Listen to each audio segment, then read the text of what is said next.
are you the same level of like vulnerable or less? Or are you scared of commitment? Ooh.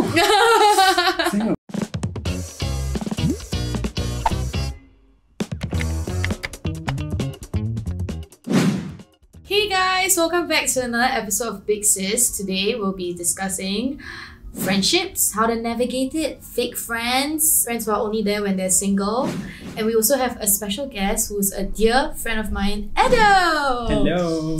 One of my only industry friends. I don't have many like influencer friends. Like we actually talk about things outside of work, which is quite rare for me. Yeah, like we're actual friends. Yeah. I'm never really close to people like in my workspace, especially in like media landscape.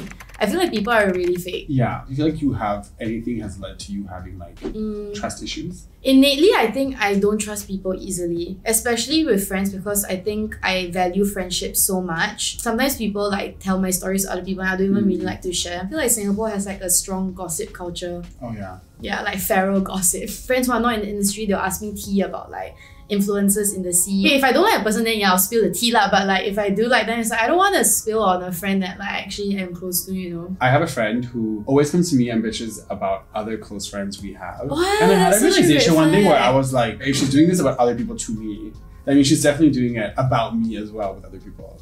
Yeah, and that's a fake friend, by the way. That's a fake friend. Yeah. Have you had any like encounters with fake friends? I have so Fake many. I friends. can't wait to spell. I feel like I can smell a fake friend. It usually takes me a while to get really close to someone. I had a friend who, for a very long time, and he's like a childhood friend, but I just realized that he would never share like personal things about him or wouldn't open up. And for me, like friendship is built on vulnerability, right? I wouldn't know anything about like who he's dating until like it's already happening. Like he wouldn't, like for me, it's like I go on one day and I'm already like, oh my, here's like a whole podcast voice message on WhatsApp of what happened. You know what I mean? Yeah. For me, like that's a fake friend. He could be like a avoidant, you know, because I am He is kind a of bit, but like after like a while, eventually that like I'm like, what is this friendship built on? Yeah. If you cannot share things with me, right? What does he value from your friendship then?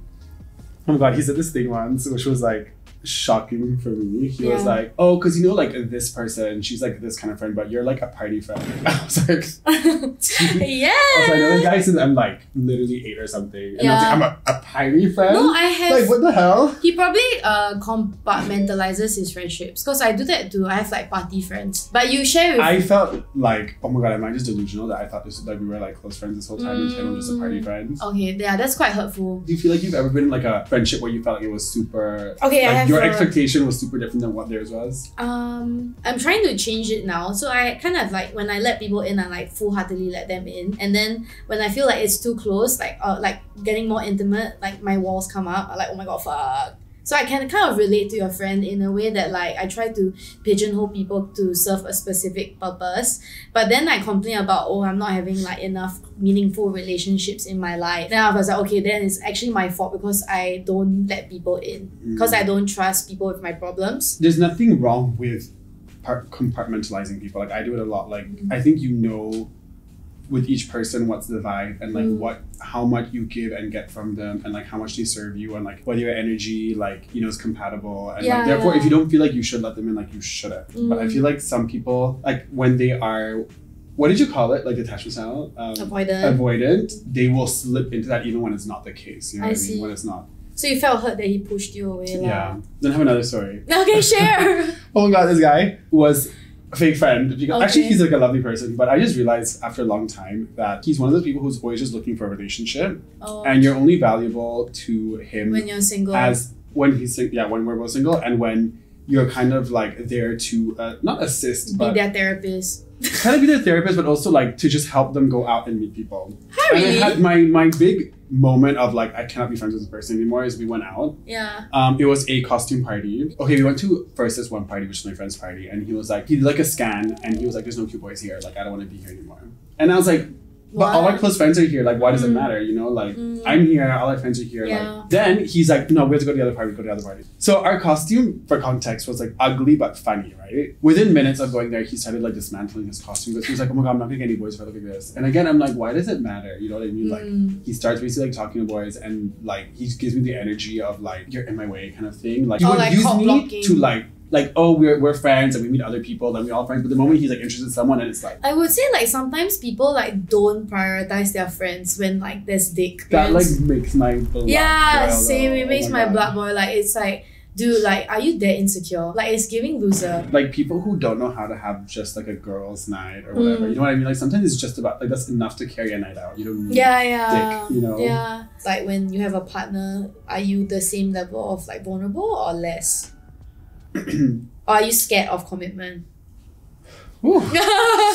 Damn. Definitely, I think like there's two things. One, I definitely don't need that from like I'm not seeking that out from a partner, which means I'm not necessarily seeking a partner all the time because I get so much from my friends and family, right? But then when I do date someone, the first thing I notice is if they're not able to like open up and go to that level. How fast do you expect them to like open up though? Pretty fast. Ah, okay. I did everyone.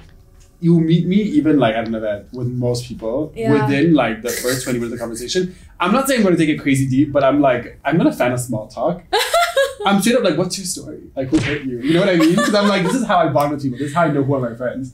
But I it takes time to- But it scares some people, yeah. It takes time to develop trust though. But maybe because they just are more like apprehensive with like sharing because it's like personal to them. So it means that their friendship is very valuable, you know. You know what I mean? Because like they take time to nurture it and like slowly open up instead of like expecting everything to like verbal vomit immediately. For me, I think I'm quite similar to you. I used to like be an oversharer and then I realized like some of these friendships that I formed, they turned out to be really good, but some like not sustainable. Yeah. Because I don't notice my like their red flags. They just like sometimes some people just get under your nerves. Like it's normal not to like some people. You know what I mean? Because you kind of like you open up too quick, they become really close, but then you realize actually this person is quite irritating, and then it's like fuck, how do I end the friendship? Right? That's a problem. Okay, so do you think low maintenance friendships are real or we're just not prioritizing our friends? It's actually such a big dilemma for me because I Mm. used to be very anti low maintenance friendship. So I think with age, part of it is definitely like natural and Yeah. normal. But I also will say that if all your friends are low maintenance friendships and not to call you out, I think that is a little bit of a red flag because it's like you don't even have like No, I do a have. few people that you're really like they know everything and you know what I mean? 'Cause it's No, like, I do. I like- just don't like. To me, like low maintenance is like I don't have to meet them like every week. Like okay, I have my best friend. I tell her everything. We're like texting each other every day. So she's not in like that low maintenance friend. I'm like literally a free therapist, but I don't mind because we love each other, right? But I have some friends who like we click so well. When we come together, it's like amazing, you know. Mhm. Yeah. So to me, it's like I think it's about balance and also like the type of people you're friends with. Sometimes like my friends take more priority. Sometimes it's work. Or now it's like I have a boyfriend, so I have to prioritize him as well. And he doesn't live in the country, so before he goes, I always make sure to hang out with like specific people that are important to me. Do you share your expectations with friends? Like you know, like this is my like how to say, like I expect you to see me like once a month. I feel like sharing expectations also means like calling out someone when they're breaching a boundary, right? Like I was even texting a friend to make plans and I was just being like a bit annoying with the timings. And then I realized I was sounding very entitled. Yeah. Because it's like she invited me to something, then I'm like asking her to like change her plans around. Like she just basically called me out on it. Ah, okay. And I was like, I love this. Because I'm like, oh, I like straight away realized. yeah. Like I was really kind of thinking it. I was like, oh wait, do I sound entitled? And then she said it and I'm like, this is great. Like we can squash this, we can address it. No one's carrying around a burden. Because if you don't, you will carry like that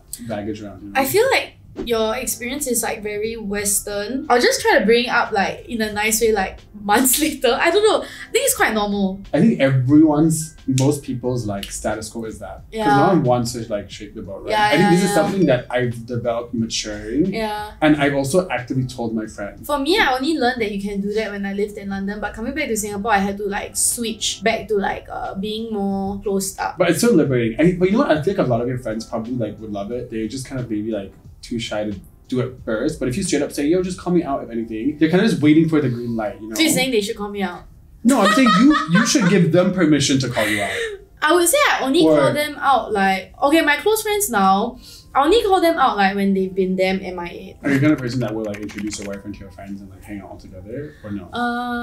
I mean, if he lives here, yes, but I do prefer that he has his own friends as well. Like, it doesn't have to be so homogenous. I feel like it's very codependent. Yeah. If it's very like Yeah. Like for me, like I used to be the type of friend that my boyfriend will have to come along with like my friendship outings because I cannot like meet my friends alone without my boyfriend. This was me when I was like a lot younger.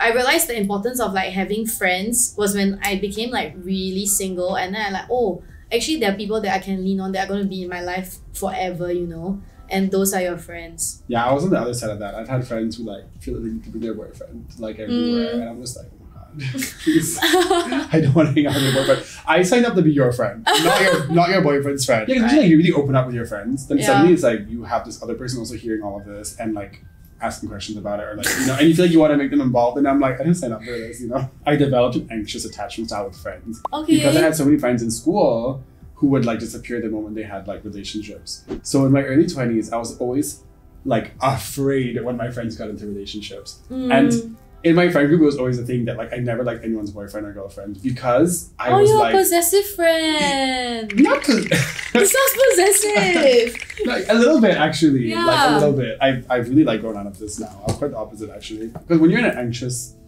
attachment style with friends, you're always wondering like, do they want to be my friend? That's your mindset, right? And you're like gripping onto them. When you're secure, and I was like, actually, these people, what's the word? Like, are lucky to get to be around me. My mindset switched, and I was like, if you are gonna leave to be with your boyfriend, that's like your loss, and I really don't mind. Have you outgrown any of your friends? A lot. I think it was like, you know how I was saying that like growing up, I was very anxious attachment. I was always like, you know, clinging on to so many people. And at a moment when I was like, why am I clinging on to so many people that like literally serve, like do nothing to, like do not, like add nothing positive into my life. Even if they don't like drag you down, but if they don't bring you up, then it's still net zero, and you know. Not that I need to like gain materially or anything, but you know, emotionally. I would say I have grown a lot in the past few years, but in that sense, it's brought me closer to my friendships that mean a lot to me. I also developed how to like trust people more, and in turn, like people that I'm really drawn to, I trust them more. And like certainly there are like friends that I've kind of left in the dust because I feel like it's kind of like a one-way thing. Like I'm not able to share my own problems with you anyway. I'm like all the time it's like, and I don't feel like comfortable like sharing as well because I feel there's always like a judgment or like something negative around it. And I was just like, I don't need this energy. Yeah. Oh yeah, someone judges. Yeah. First out the door. Hi. Do you feel like you have friends that like you find very draining? Because I have friends that I'm like, I never used to find them draining, and then suddenly there's just a moment where you're like, I find it so draining to be around you. I would say now my social battery is a lot smaller than it was in the past. So there are certain people that actually do really drain me. However, I think like when I just tell them like, hey, like if you keep like repeating this, like it's not even serving you. So like I need you to work on it. Like for us. So you do call your friends out? I do. But I call my friends out who are like really close to me. Yeah. Like who value me calling them out. So what about the flip side is like outgrowing friends, but like what about making friends? You know, now that we're older and stuff. I haven't made many new friends in a while.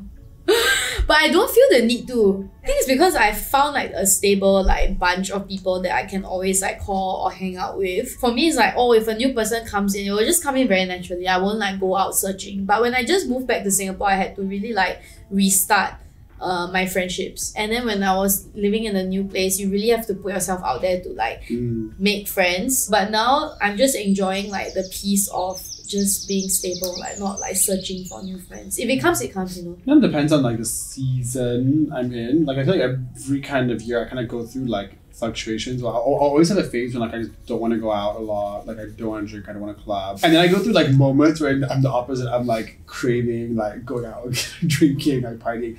But the thing is like I'm just giving like new energy. Yeah. So it's like about like I want to meet new people. If I sense that like I can trust you, I don't trust you, but like we vibe, or you should just be proactive. Like, or maybe you can meet for a drink or like have brunch. Yeah. I don't know, like influencers love to have brunch. Yeah, have a brunch.